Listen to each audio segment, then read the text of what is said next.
everybody, and welcome. Episode 114 of Illiana Stock Car Radio. And as the saying goes, all good things must come to an end. And that's where we are at in the 2025 race season. If you don't know us, ish. Yeah, for the most part. For all intents and purposes, we're done. A couple straggler events here and there to finish off the season. If you don't know us by now, Jeremy Banning, along with the brothers Goodacre, Chris, and Brian. What's going on, guys? I feel like we haven't done this in a while. It's been a minute. July. Yeah. I was informed today that it's been a while. And when is the next one coming? Oh, who are we apologizing to? Well, Travis Larson reached out to me today. Well, he reached out to me last night about a car wrap, and then he messaged me today. Hey, when's another episode coming out? It's been a while. And yeah, I saw he tagged us on Facebook and said something about taking a vacation in North Carolina with a late model wrap. Yeah, yep. There's some potential there. That'll happen kind of probably early next year, but yeah, it's good to be back. And my studio hasn't changed any, so I haven't done any cleaning down here. But mine has, but you can't see it because it's all behind the camera. Mine's gotten messier. I keep stacking stuff over in the other side of the room here. Yeah, don't look on the other side of the curtain. You don't want to see the stuff that I haven't unpacked from Brackets weekend yet. I don't know what kind of dead bodies you got back over there. Dude, the closest thing is sitting right here. Yeah, I mean you're up in a hospital bed and stuff. Like it's been a rough year. We tried to make him one of those Bahama. Season finally caught up to me. Yeah. Well, hopefully they got you all tuned up out there, at least. Yeah, I think so. If not for I've got a list of things I need to fix. Really, is the takeaway from that. Yeah. Yeah. They got it's for 3 days. Yeah, the list is not as all-encompassing and expensive as I thought it was going to be. So, I mean, you are about like everybody's race cars this time of year. You've got all the all the good out of you. Got some patching up we got to do before next season. Little routine maintenance we got to do. Yeah. Oh God, we blew I think 4 motors this week. Yeah, and a transmission. Where we talking you guys? I had to make sure I said transmission at the weekend. Yeah. Yeah, that's a different show. That's the After Dark show, something like that. Yeah. Oh, man. So, it's been a while. We are at the end of the season, or season-ish. So, figured we'd come to you guys and kind of do a season recap episode. You guys obviously fresh off the Bahama brackets, so we'll kind of go over that.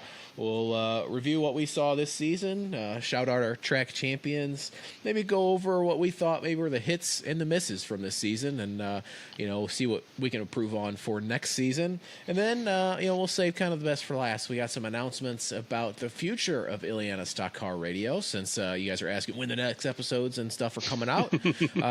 So stay tuned. You guys will kind of know what the future is going to hold for the show. So with that, I think we get into it. Bahama Brackets weekend. You guys came off of that. What'd you see? What'd you guys find out at the racetrack? The craziest billion race cars. Yeah, I think that was the official count on the 1 billion race cars. If you want to do promoter math. I think the actual number, because I do like actual numbers, 107 total race cars that we confirmed to have pictures of. Wow.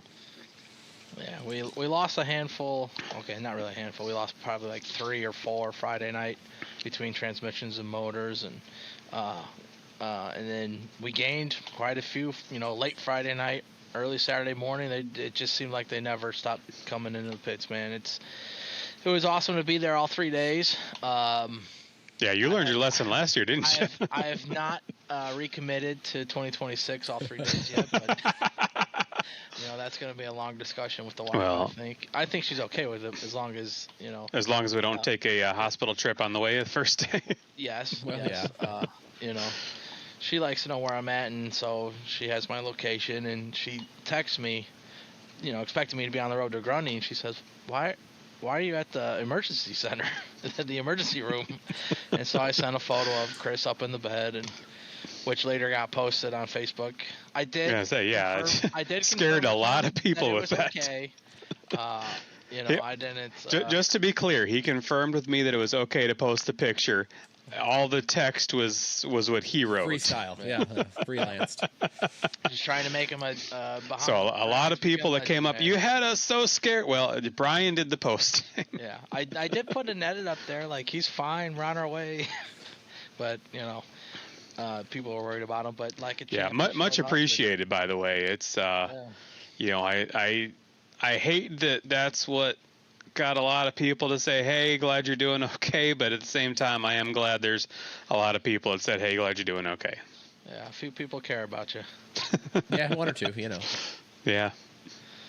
But, you know, we made it out there, and I went out and shot practice. Chris just hung out in the photo booth. It actually worked out. He was able to kind of get a jump start on some of those 8x10s. I handed him the card there between practice and mock qualifying. And so that was awesome. And then up and at 'em early Saturday morning. What was it, 9 o'clock? Cars are on the track. And, Yep. You know, and then that's an all-day affair between more practice, real qualifying, then a happy hour. Yeah, happy hour people where that don't have a time or wanted to get a better time. Yeah. They pay per lap and can come out. So another like 2 hours of that, and then we finally got like a 2 hour break and chilled, and you know, then racing started. You know, and we ran 15 races that night, I think. 18. Like 18 races Saturday night. Headed over to the commercial barn and had beers. Well, I had beers and grilled cheese and. Brian had the beer and the grilled cheese, and I think somebody threw some veggies at me and some water. Yeah. You're like, this sucks. Right. Well, yeah, the doctor said, okay, you're good. No fried food, no dairy, no alcohol. Do you have any idea where I'm about to be for the next 3 days? Everything fried food and alcohol. That's about it. Yeah. I'm sure Chris loved that Mom and I both had a piece of pizza in his face. Yeah, that was nice. We love Aurelio's. So does the Pope. So does. Yeah, I used to. Yeah. It's a sauce. It is the sauce, but it's the problem is the cheese and the pepperoni. That's true. Yeah, they get you. Yeah. They get you.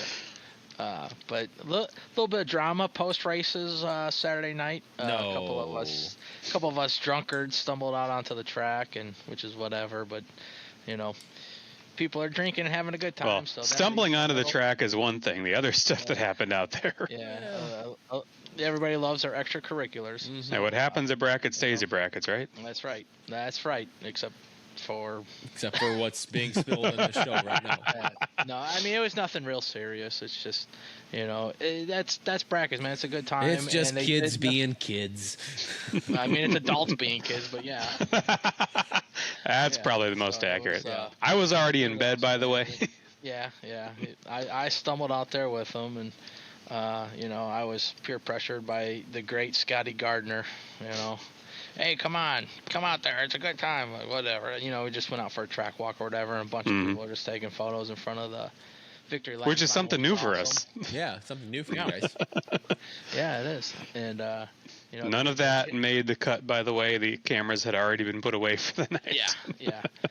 They rearranged the letters on the sign to read Matt Arkia. That's a tradition. Among other words. Hot racks and anal blast. It was awesome, man. It was a real fun experience. And then, you know, I was not hungover, but those that did have a hangover, you know, got up early. That would explain some of the racing. Sunday morning, quick, I think 2 hour practice, and then opening ceremonies at noon and green flag 12:15, I think. And not enough cars to have any last chances, and so we just rolled right through, you know. Although I don't know, maybe we should have done some last chances. Yeah, the first race took an hour and a half. That was the double A. And that was 40 laps. 40 laps, hour and a half. Okay.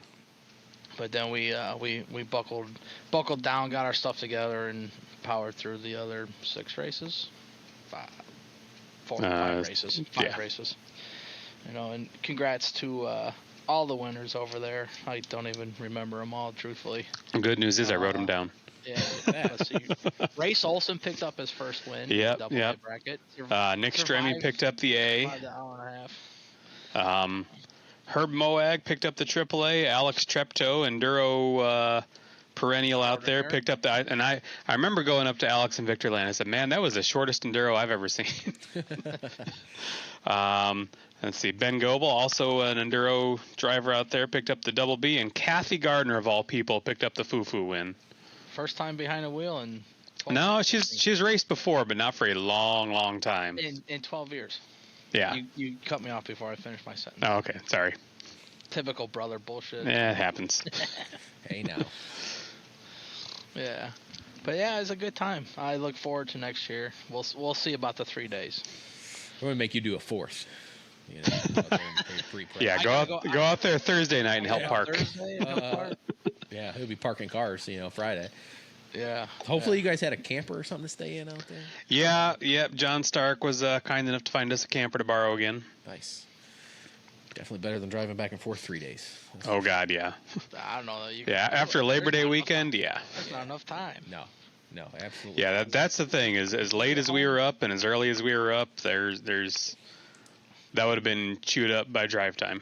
Yeah, so you get home at 1:30, 2 o'clock, and then you're back on the road by 6:30. Yep. Yeah, why bother? It ain't even worth it. Take the laptop and do it in the phone. There you go. There you go. So, hey, sounds like a good time. Always sounds like a good time. So I hope everybody enjoyed. It definitely seems like, carrying the tradition on from Rockford, and everybody seems to embrace it pretty well. Yeah. Yeah, I at one point during the single A feature, I texted Jay Freet from South Bend. I said, "Man, out east is representing. We had, I think, 4 of the top 5 are all former South Bend drivers." Mm-hmm.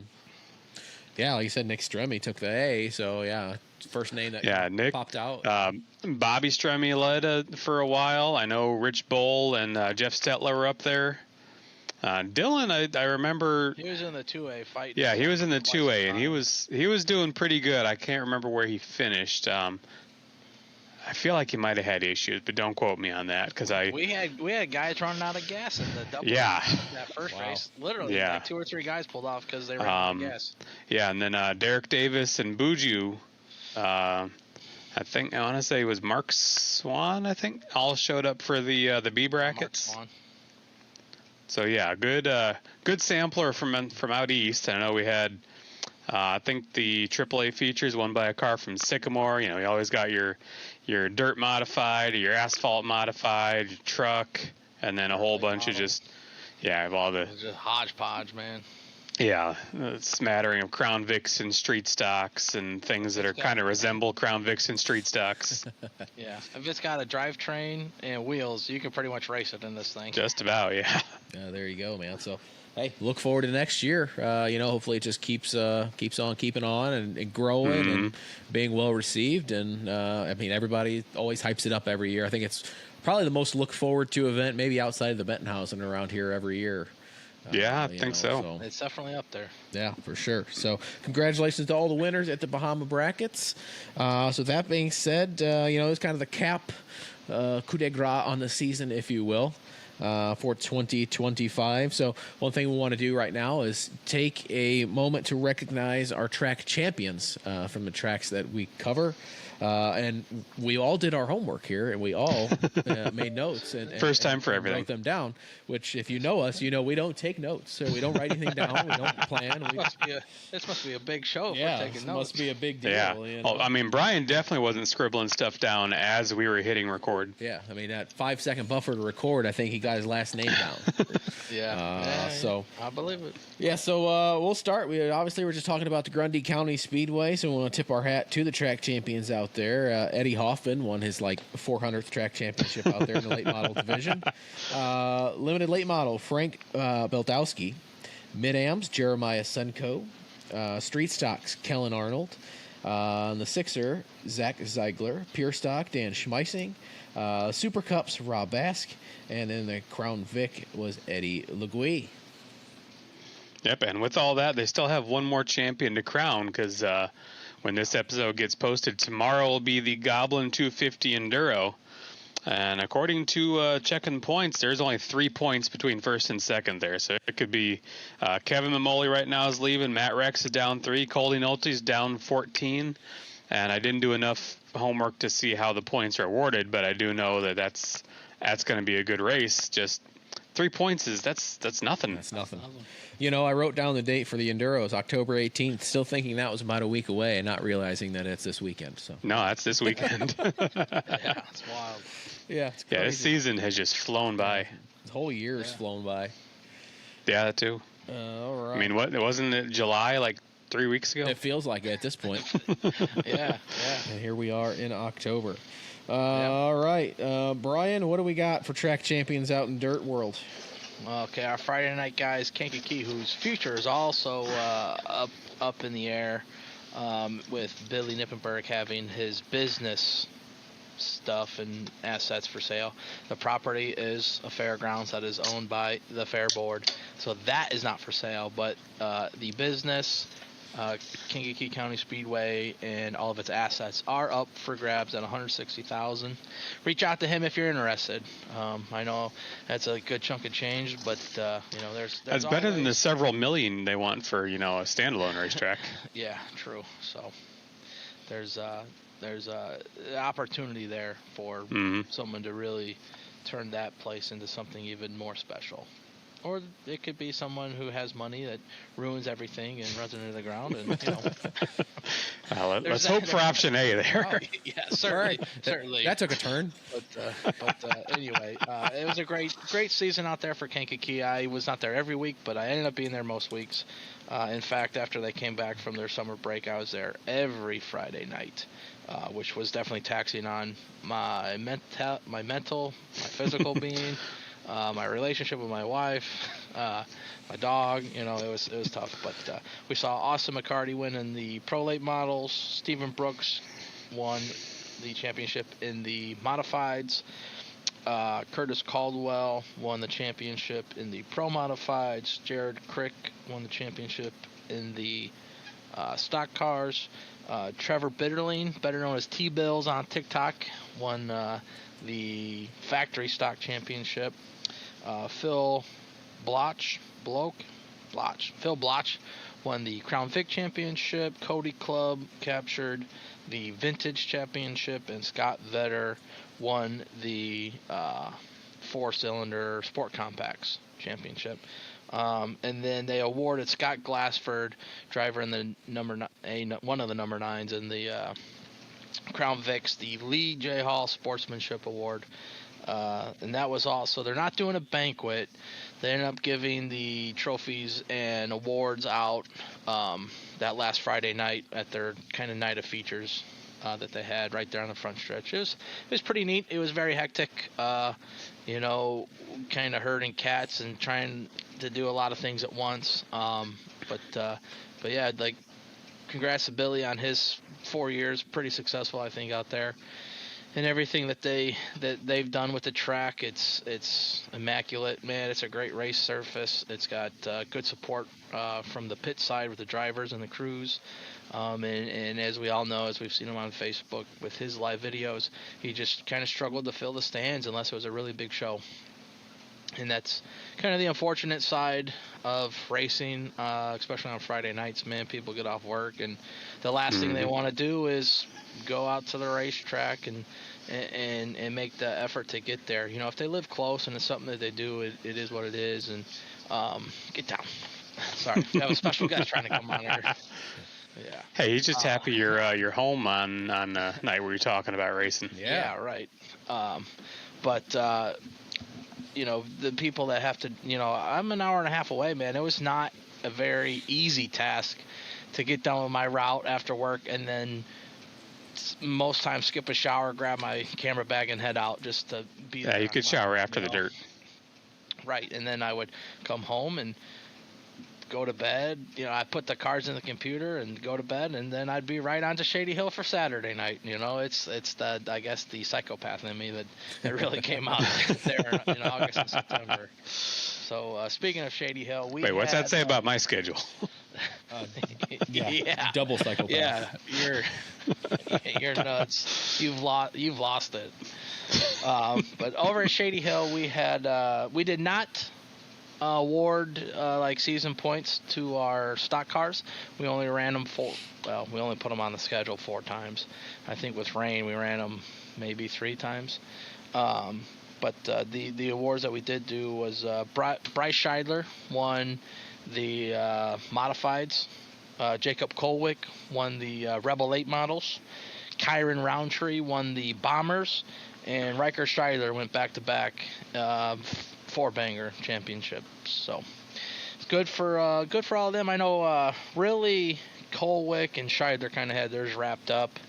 Roundtree had a good lead, but it wasn't necessarily over until it was over. And then Bryce Scheidler skipping a week to go over to the World 100, I'm sure it was fun and everything over at Eldora, had to come back and race his balls off to able to claim that win over Cameron Scheidler, who was not racing for points, as we know from our last July episode. Right. Yes.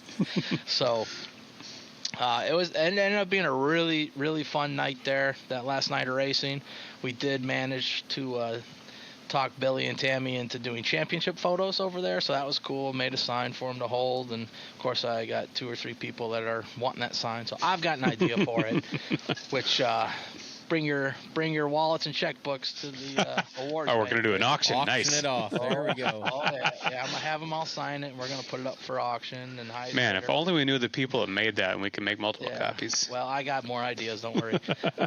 So we're gonna auction that one off, have it all signed, and then what we'll do is we'll take the little bit of money that it costs us, and then take all the profit and donate it to. If the winner can't choose one, we'll find a charity to give it to. Maybe get people to drop a little bit more money. Sounds there like you a go. good idea. As long as that charity is not like Hoosier Tire Midwest. Yeah. No. Brian Goodacre Fund. Yeah. There you go. Brian's Beer Fridge. Yeah. Yeah. Sure. Brian's Basement Studio. Or the Foundation. the Goodacre Brackets Camper. Yeah. Yeah. The Goodacre Corporate Helicopter. Right. So. No, that's a good idea. Auction it off for charity. Yeah, I like it. Yeah. Yeah. It's a good idea. See? Like a marketing whiz over here, Brian. Yeah, I took some classes. Doesn't mean I passed them. Hey, man. He was present. I was. Hey, man. Was for some of them. The last person to pass, medical school is still called a doctor. So Yeah. That's right. And somewhere in this country right now, the worst surgeon in the country is performing surgery. Yep. And then That's you're right. going to see him here in a few weeks. So. I was definitely more of the Tommy Boy type. There's plenty of people that go to school for 7 years. They're called doctors. Oh man. You just loved it so much you never wanted to leave, right? That's right. That's right. But man, it was a good season all in all. You know, we had a good showing all the way through. I feel a little light at times on the modifieds. You know, I know that drivers certainly have their opinions on how racetracks are ran, and you know, Kankakee had their issues. This is news to me. I am shocked. I just see the expression of just disbelief on your face. Yeah, little did you know, racers have opinions, and they should be heard at all times. But anyway. Whether you want them to or not. Yeah. So I mean, we all in all, we still had a good showing. I think if I looked over here real quick, I think we're looking at close to like 40 different modifieds, probably more than that showed up. Sorry, I didn't write this note down. See, didn't do all the homework. Okay, that's about par for the course now. Yeah, I mean, we can't be totally on the ball. I know, it can't be like total professionals. Like what the heck? We had 45 point earning modified drivers. So, and I know bombers and four bangers are probably like 60 and 70 because they just come out of the woodwork, you know. And unfortunately, we missed out on 2 of those sprint shows. But rescheduling the Mystery 100 after the rain out and adding the bombers. I mean, shit, we had 20 something of them, 25, I bet, because they were the only class we had a last chance race in. Mm-hmm. We had just enough four bangers and just enough modifieds to field the field, and no last chance. So it did definitely skew the way they ran the night, the flow of the night. It confused me even. Yeah. But got through the season, and Kankakee had there are issues with car counts for various reasons, but I know that with having those big shows come through, I think they had close to like 60 or 70 modifieds. Same thing with late models. I mean, they still got the car count. It just some divisions were a little bit less than others. So congrats to everybody and how they finished in the racetracks and how they operated this year. Hopefully everybody made out with a little bit of money. Yeah, exactly. Chris, what do we have over at Plymouth? Plymouth, I haven't been to in a while. What the heck? Well, about halfway through the season, they switched nights, and that just didn't work with my schedule, and so I did the best I could. Halfway, but they only run to August, so maybe or June probably was halfway. So I did manage to go on their website, track down some driver names. Steve Stacy picking up the Sportsman Championship.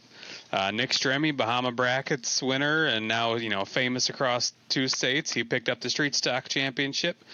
Derek Danley in the Factory Fords. Bobby Laughter. I am never really sure how to pronounce that. Laughter. That's what I was going to go with. But picking up the 4-cylinder championship. Some crazy lady, Melissa Keys. Never heard of her before, but she brought home the Hornet Trophy. So, shout out to Melissa. We've been friends for since she was racing at Illiana, and when she sees this, I'm sure I'm going to get yelled at, but still. Then, switching over to the smaller guys, Evan Fox picking up the Senior Mini Wedge Championship, Knox Danley getting the Junior Championship, and Knight Danley, I think, was one. He was the only micro wedge there every day, so kind of championship by default, but I know he was having a lot of fun running those Knox Danley Invitationals there at the end of each week.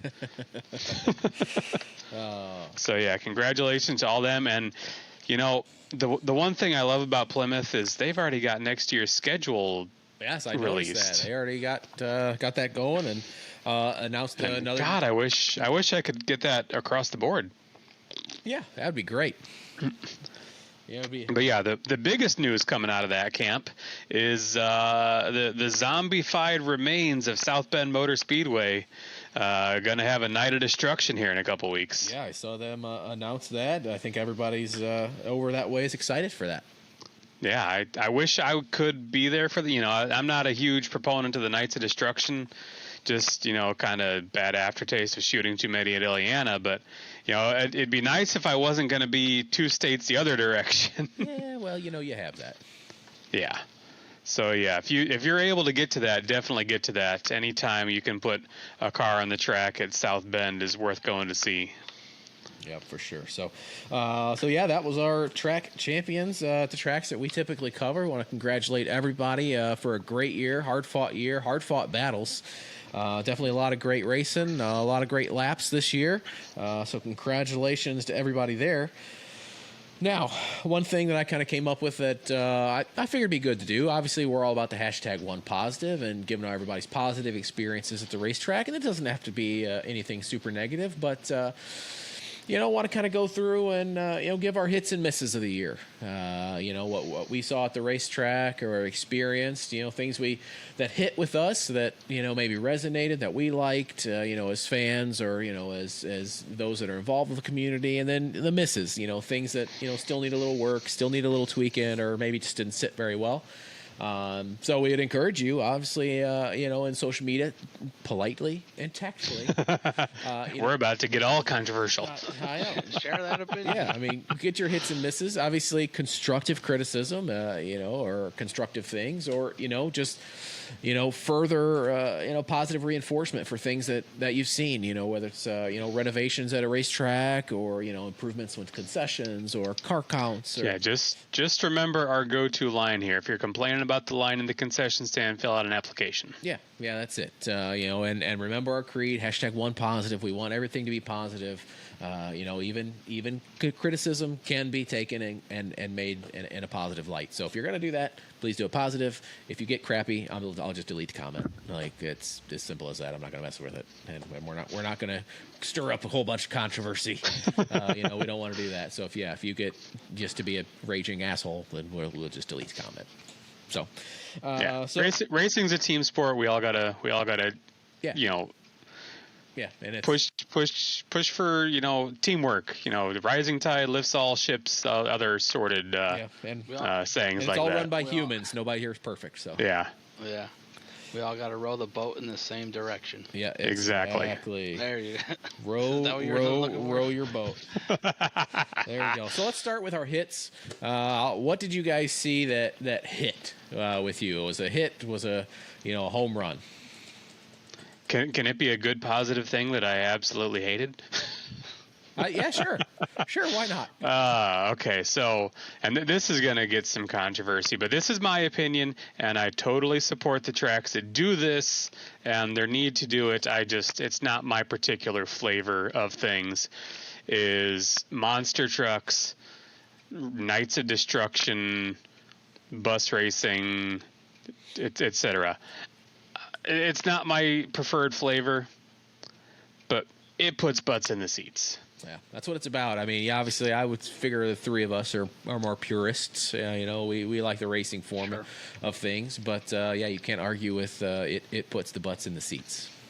At the end of the day, it's still a business. Right, yeah, you got to put the butts in the seats. So yeah. I will grudgingly accept that I think Grundy's best night was the monster truck night, even though it was... you grit your teeth and bear it, but the whole time I was thinking I could be watching Purdue win a football game today. Probably the only one they won. They probably lost every other one. No, they won two. They won two. Come on now. They've doubled expectations this year. It's a great year. All right, Brian, what do you got for a hit? My hit has got to be, as much as we love the drama, shout out Josh Lank to always pushing the drama, because that's what puts asses in seats a lot.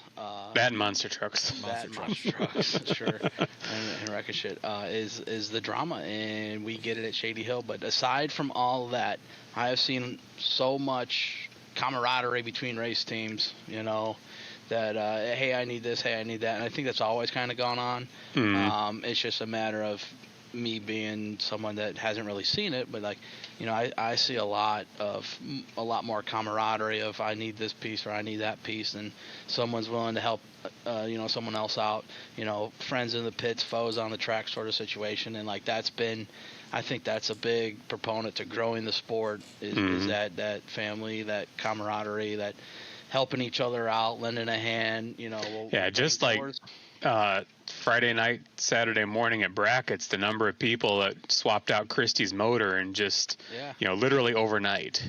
Yeah, there was. So Christy blew her. Well, she didn't drive it, but I think Cameron was running it in practice. So it's Cameron's fault. Yeah. So Cameron blew it, and John, Ed Wolf, Cameron. I don't know if Eddie had hands in it, but I'm sure he did. It was one of Clay Kurtz's spare truck motors or something, and they ended up putting it in. I know Jim Gilbert blew his motor, and the Vines helped him out, put that back together. I know the clubs were parked over there. I'm not sure how much help the clubs were, maybe a little bit. And I know it's just all around the pits, when I get into a situation where I'm able to walk around the pits, it's just massive groups helping each other put, thrash on cars. Yeah, I've seen a lot of shopping on each other's trailers this year. It's really cool to see that, and I hope that continues to grow, That was honestly one of the best things about the turbo stock division at Illiana is I think everybody was racing with each other's parts at some point during the season. Yeah. Yep. Yeah, I mean, hell, I only ran a few races, the couple of years I run them, and yeah, I mean, I got a lot of help from guys like, Brown guy. That's how I first met him is, pitting next to him and, having him help, a little bit on my car, answering some questions and stuff. So. Yeah, and hell, Bill Service in his pajamas helping button up Christie's motor Saturday morning. There were a few people in pajamas working on cars Saturday morning and Sunday morning, I tell you what. Gotta love it. That's kind of funny to see. I do have a second hit. This is a little bit more personal for me. I know that I've supported Kankakee and Billy Nippenberg and everything he's done, but the support that all those drivers and teams returned to me with how much I showed up this year and everything, I think I can see it on the business end for sure, but I know that all the likes and the messages and the comments, shout out to Barb Prodell. What a great asset for anybody at a racetrack. She really Mm-hmm. she really became a close friend of mine out there, and I appreciate everything she did for us. I know Chris got to meet her on the last night. Yeah. As First time I'd ever been to Kankakee, by the way. Yeah. Yeah, and then he mentions, well, he's not a big dirt guy, whatever. Let me do my thing. I'll just sit in the stands with Aaron, and then you got ends up sitting with the Grundy gang out there supporting Yeah, the track, whole bunch. So, yeah, it was really cool. Big Daddy came down and waved, Mm-hmm. yelled at me, saying hi. That was pretty neat. But yeah, just all the teams and drivers and wives and moms and family members out at Kankakee that have returned the support to what we do. That was a big hit for us. Definitely made that hour-and-a-half trip after working all day worth it. Yeah, Mm-hmm. yeah, absolutely. I love it. So my hit, from what I saw, especially seemed like the second half of the season, is just the growth of the Crown Vics out at Grundy County Speedway. Oh yeah. That division just across the Midwest has exploded. It has blown up, and the last few nights I was at Grundy, I dare to say that was some of the best racing of the entire night. Yep. That's a good entry level point for somebody that wants to go racing. You can't monkey too much with the cars or anything. It's a good way to get in and go and learn. And maybe have some fun, because at the end of the day, this is supposed to be fun. We're supposed to have fun. I remember when we did that. I know, right? And yeah, just watching it the last couple nights we were there, because last couple nights are special nights, and with the late model and stuff, we have a little more downtime. With the night of features and the Benton House and stuff. So getting actually to sit and watch some of those races was entertaining. It was good stuff, and everybody seemed like is very receptive to it, and so that's definitely my hit. A growing class in this climate at a racetrack is definitely a good thing, I think. Yeah. Well, it's really cool to talk about those Crown Vics, man. Nippenberg did his whole rental program, which was really awesome to kind of get people out there and kind of get a little taste of that flavor of racing, and he ended up selling them off. But Jeff Elder, who is past champ from like the 80s and 90s at Santa Fe, was out there with his own car racing.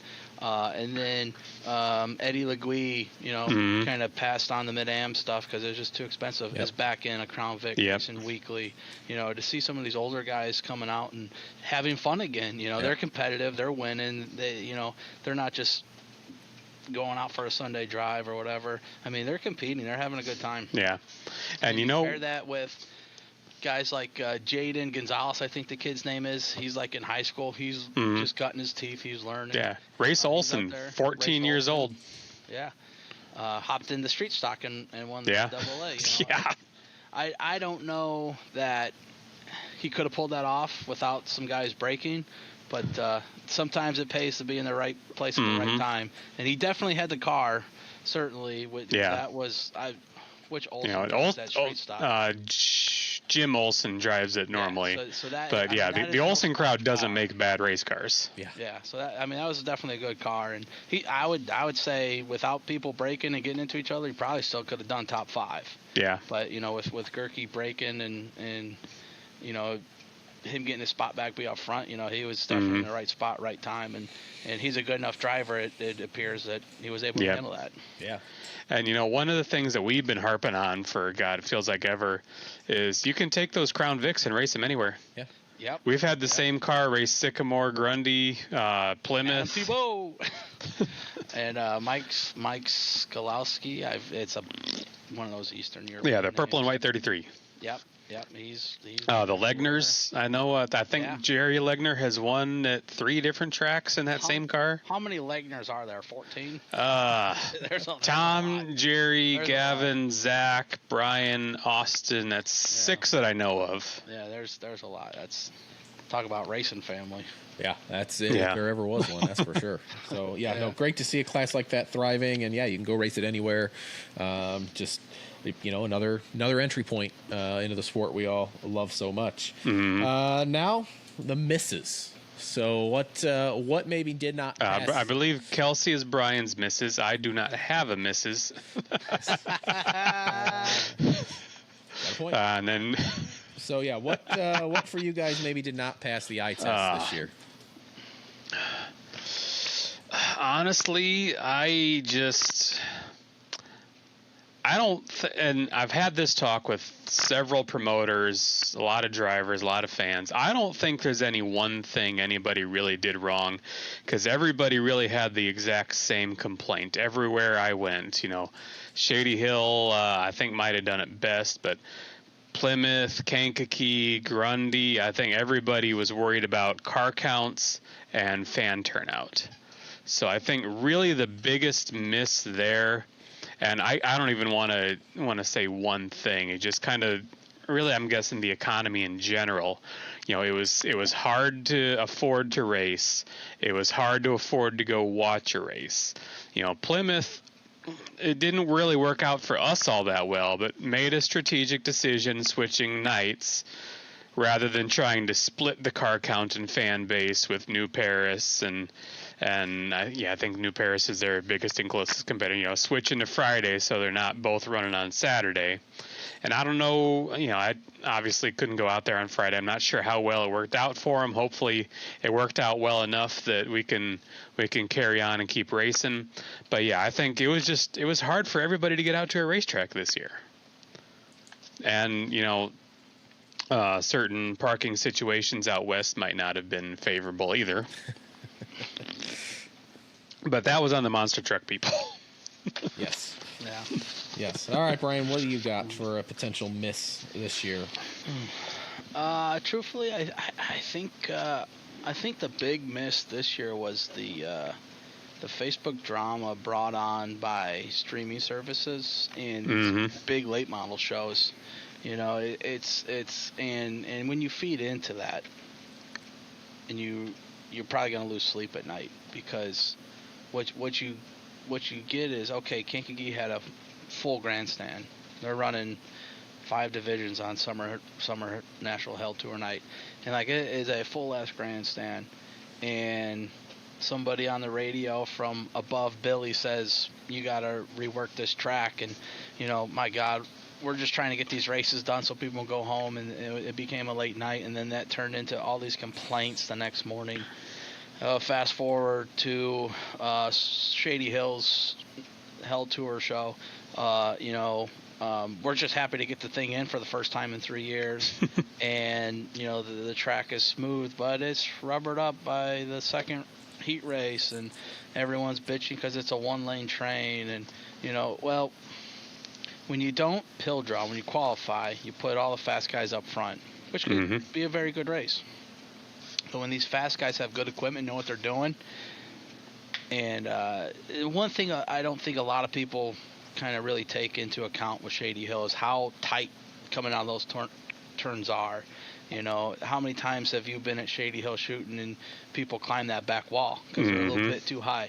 So when these guys have these expensive cars coming out of turn 2, you think they're going to be balls to the wall, right there, and just risk it for $5,000, $10,000. I mean, no, it ain't gonna happen. So I think us as a fan base, so myself included, need to kind of take a step back and really look at the whole picture. Why are these things happening? And we can say this, we can say that, but we don't really know. For those that are complaining about the track prep at Shady Hill, are you there on Thursday and Friday seeing what Billy and Tammy do to the track? No, you don't. You just assume things, right? I do know that he's been out there on a Thursday working the track because the beer guy delivered, and he told me he was. So I know that it's not like Billy shows up at 2 o'clock on a Saturday to work the track, as much as people might complain that that's what happens. Truth is, we don't know. We're not there. So that circles back around to the fill out an application. Right. Yeah. Right. Yeah. And the other side of that coin is Billy and Tammy have their way, their I guess you could say the operating procedure, right? How they have their workflow through the week, because they literally do everything. They got a couple hands that help here and there, but ultimately they like to do everything themselves, and when they can afford to outsource it, they do, right?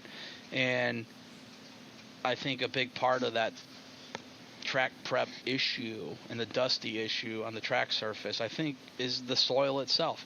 You know, you got to spend 10, 20 grand to put good soil down, and then 4 or 5 weeks in, it's all gone anyway, because, you know, you've been to a dirt race, it just throws it up and off into the wind it goes, right? And so the soil there is terrible. We had this talk with Cameron Scheidler about how terrible Northwest Indiana soil is, not just for dirt track prep, but for farming. Got our ag lesson. Planting. Yeah, there's a reason why we got steel mills up here. Right. And so I think a big miss this year was streaming's killing local racing. Facebook drama after these races are done and people aren't happy with how the race went, and then all this drama just kind of amplifies it a little bit. So when you see Shady Hill doesn't allow comments on their posts, you know why.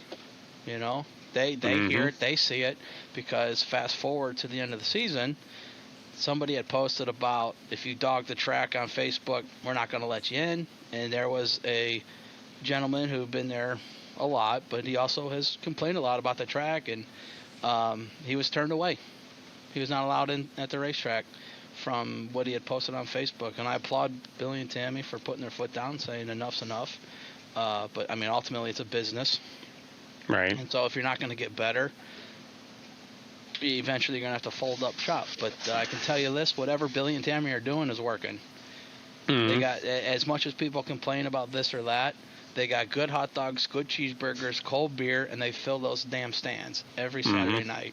You know, maybe we run a lot of races, and, you know, it's hard to get some of these fans to come back 4, 5, 6 weeks in a row just because the income isn't there, and that's fine. I get it.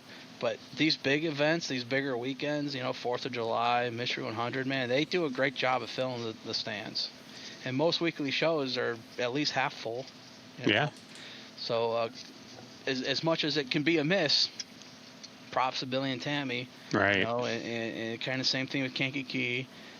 But I don't really see a lot of Kankakee complaints on Facebook. I didn't this year. I saw a few, but I mean, it's and maybe I don't pay attention as much to Kankakees because I'm not their track photographer.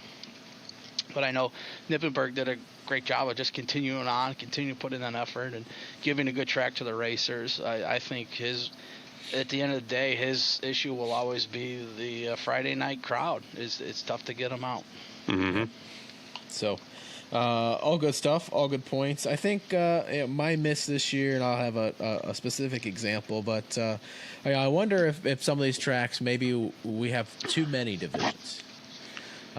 You know, you look at a couple of tracks that I've had that thought a few times. I know. Nippenberg would say no. And from from a business standpoint, I see being able to rotate schedules and have divisions off and to keep consistent car counts in the pits. From a business standpoint, I get it. From a competitor standpoint, though, for me, I'll take the Super Cup Series over at Grundy County Speedway. You got 3 different Super Cup Series that could compete throughout the year. You have the Midwest Series that's just for 16 and under. You got normal Grundy County Super Cup Series, and then you have the combined events with the American Series. So they run a couple of those. So in June, obviously with S4 stuff, late model takes priority. So anytime we could piggyback the Super Cup on to the late model, we tried to do that. The month of June, we raced 2 times, and the nights we were going to race there, it was Midwest Super Cup nights. So. And we had originally had that in the schedule, before, and then we realized, hey, you're not eligible to compete for that, so you can't do that. And it just with the schedules, it never fit to where we could really run the car until late August or September. So, so you have that, and then you look at like the the Midwest Super Cup Series. The last couple nights there was 3 cars, and 1 car starts first or second. And they run away with the entire thing. You're not learning racecraft. Maybe it's a good time to go get down and get a hot dog or, get something to drink or whatever. But, so I want to give kids a place to race. Obviously they're thriving with it over at Plymouth Speedway with the mini wedges. That's a highlight over there, and they do well with it. And it's a big deal, and it's a big to do. I wonder, you have 2 different late models, so maybe the casual fan that doesn't really know what the difference is what late models are running tonight, or why did I come here and I saw late models, but I'm not seeing Eddie Hoffman out there. Or, it's kind of like an office space where you say, I got 8 different bosses, Bob. Like, or you have you have 4 cylinders and you have Hornets, which I get it. You have one that you can do a lot more to than the other. Maybe a better explanation of the classes, or and that's where maybe some social media work comes in. And when you talk about social media work, when I went to go find all the track champions, I had to dive deep into all these websites' points pages, or go to like Speed Hive, go to the secondary sites where everybody houses all their stuff. Like, I didn't see any like celebrating our champions posts on any of these tracks' Facebook pages. Maybe I missed it.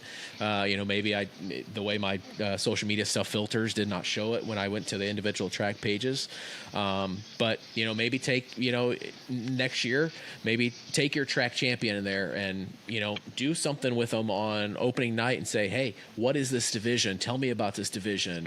Why should people come watch it? Maybe promote the divisions a little bit better so people understand, or, explain the schedule a little bit better.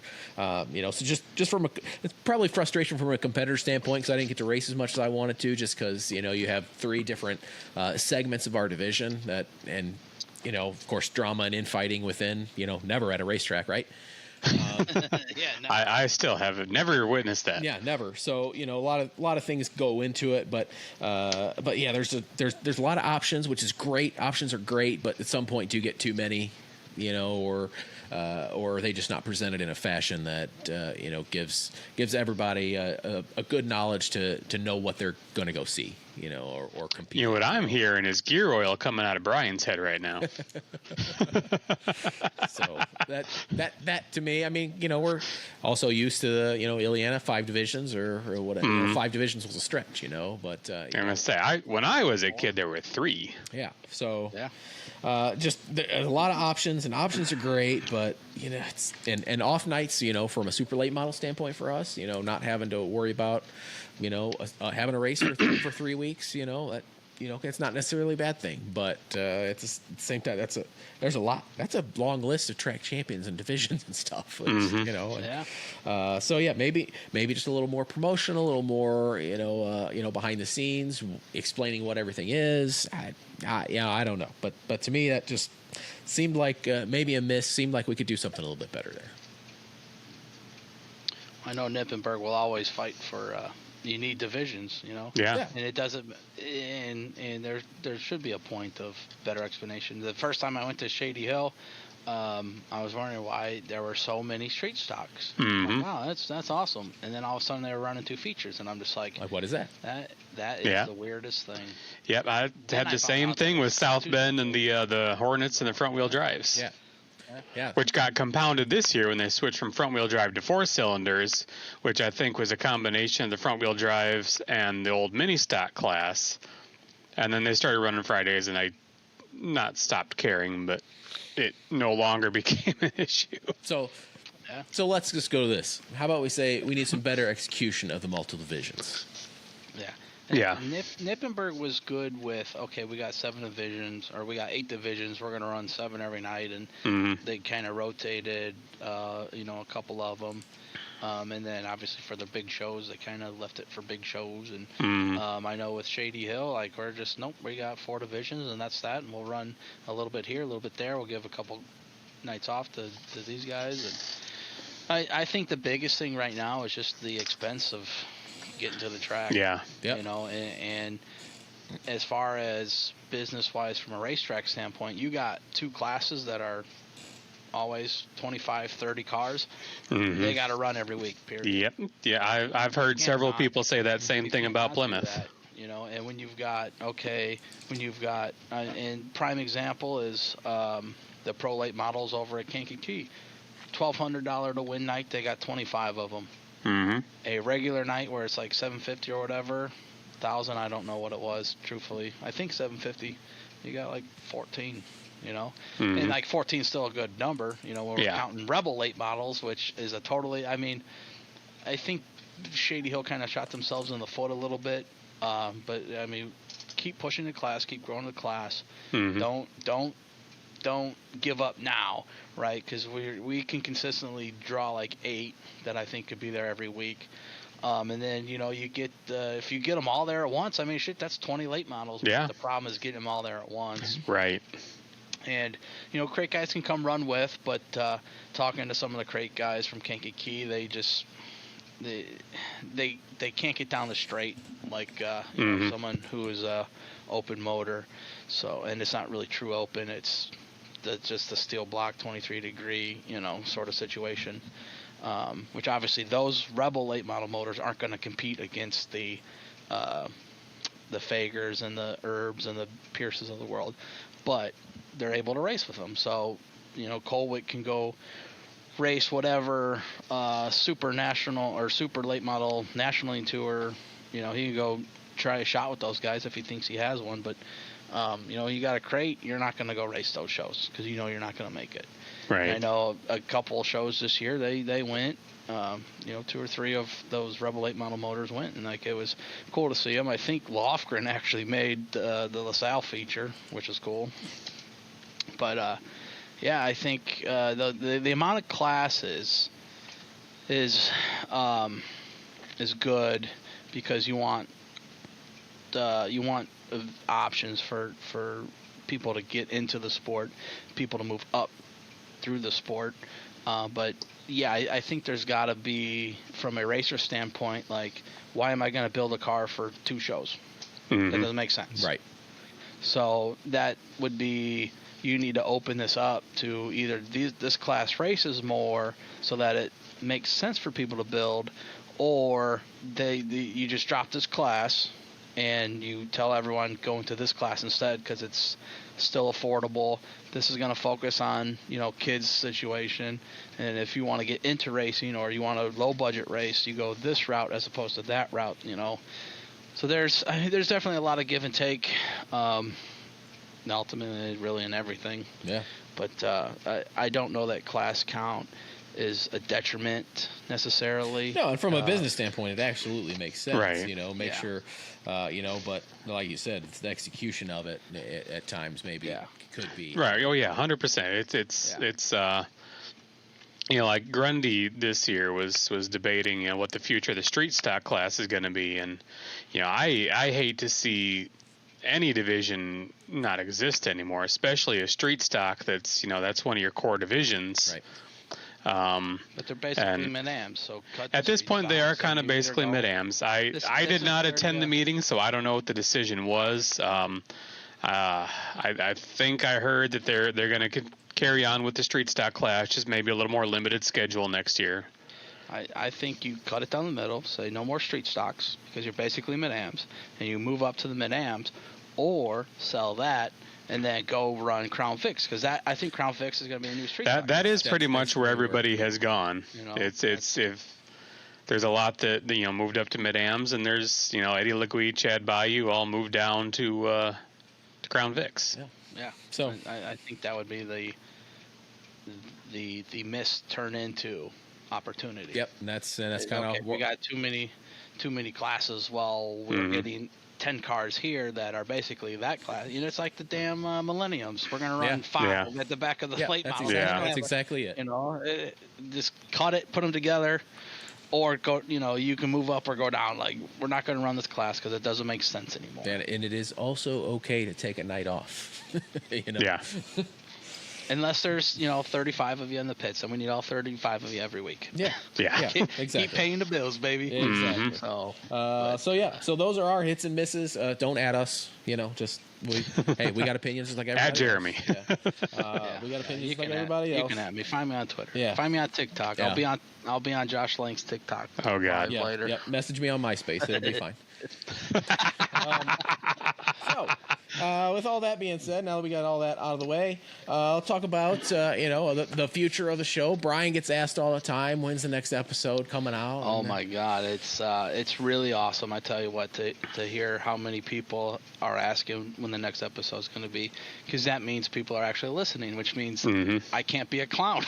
I should probably pull my shit together. No, that means you need to be more of a clown. So you're. I'm gonna say, yeah, being a entertaining clown's what got us on the true, map in the first place. Yeah. You know, sitting in Jeremy's office with Jason Moorhead waiting outside with some hydration. Yeah. I mean, that's kind of what hit the map, you know. So yeah, you get asked when the next episode's coming out, what the future everything looks like. We've kind of had some talks here about what that's going to look like, you know, coming for next season and going forward. And I have made the decision that I am stepping away from the show. It's comes a time in every young man's life.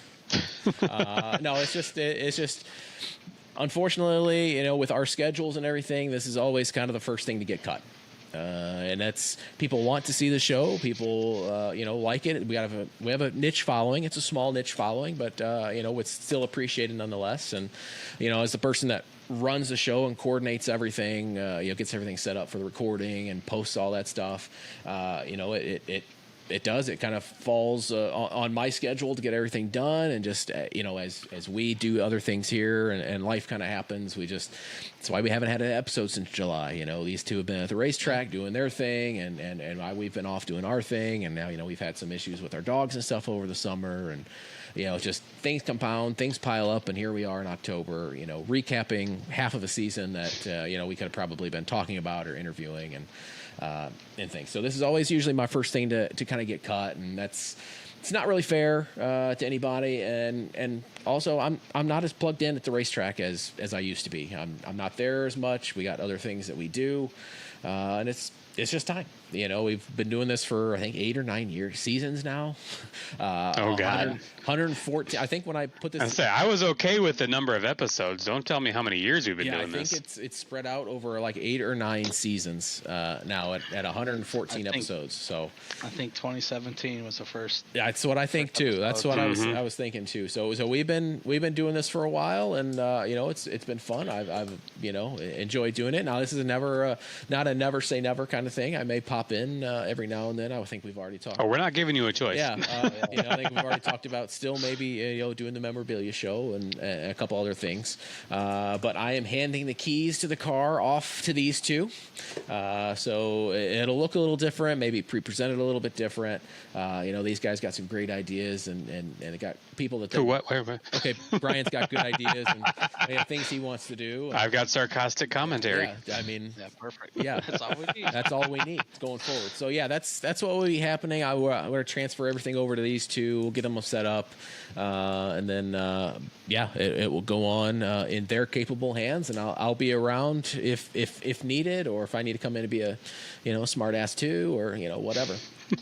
Maybe you win a race or something. We'll interview you. Yeah, we'll see. Yeah, it's part of it too. We don't know what our 2026 racing schedule is yet, and so I don't really know what that's all going to look like. But like I said, I haven't been getting to the racetrack as much. I'm not as plugged in, you know, and I don't want like faking it till I make it, basically, you know. So, oh man, we just got to get you on TikTok, and so you can join Brian and Josh Lank's live. So, oh yeah. So, get to chatting, man. Problem with that is, so we just got new phones last night. And this is the first time I felt old. New phone, who dis? It's the first time I felt old because, I mean, it's all iPhones basically the same. It's just, you know, upgrade software. And I'm sitting there trying to figure out how I turn this on or how I set this up. And I feel like I might as well have had my glasses down, you know, like this, you know, doing one of these things. So it's the first time I kind of felt old. There's a couple times I asked Shiloh how to do something or how to set something up. I'm like, man. I'm like grandpa over here, you know, doing this. But so yeah, that's the issue with me getting on TikTok. I wouldn't know how to hell use it.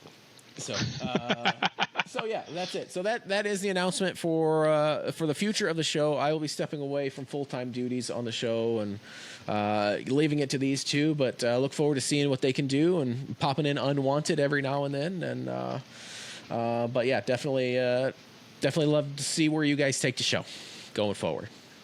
So. To the basement. Yeah. I mean, that is technically where the show originated, was a basement. Yeah. So, that's true. Mm-hmm. That's true.